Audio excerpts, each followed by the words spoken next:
পার্বত্য জেলা বান্তুরপানের লামা, আলীকদম ও নাইক্ষ্যংছড়ি উপজেলার বিস্তীর্ণ এলাকার উঁচু নিচু ভূমিতে চাষ হয় রাবারের। এখানকার মাটি ও আবহাওয়া রাবার চাষের উপযোগী হওয়ায় উৎপাদন হয় ভালো, কিন্তু রাবারের ন্যায্য দাম না পাওয়ায় লোকসান গুনতে হচ্ছে ব্যবসায়ীদের।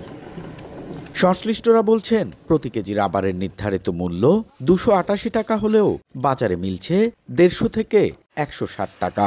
এ কারণে উৎপাদন খরচ মেটাতে হিমশিম অবস্থা ব্যবসায়ীদের।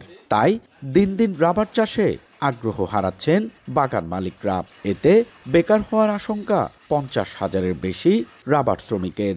শিল্প বাঁচাতে আমদানিকৃত রাবারের উপর 30% কর নির্ধারণ, দেশীয় রাবার পণ্যের বাজারজাতকরণ সহজীকরণের দাবি ব্যবসায়ীদের। সরকার কর্তৃক যে রেটটা রয়েছে সেটা কিন্তু বর্তমান আমাদের যে পার্বত্য এলাকায় এখানে কিন্তু আমরা পাচ্ছি না। যে উৎপাদন খরচ হয় বর্তমানে রাবার বিক্রি করে কোনোভাবেই কর্মচারীদেরকে বেতন দেয়া এবং নিজেরা উৎপাদনের খরচ পুষিয়ে তোলা কোনোভাবেই সম্ভব হচ্ছে না। এই রাবারকে কেন্দ্র করে শুধু মালিকগণ নয়, অনেক শ্রমিক, তাদের পরিবার সবাই জড়িত। এদিকে রাবার শ্রমিকদের দাবি পূরণের জন্য সরকারের কাছে সুপারিশ করার কথা জানায় উপজেলা প্রশাসন।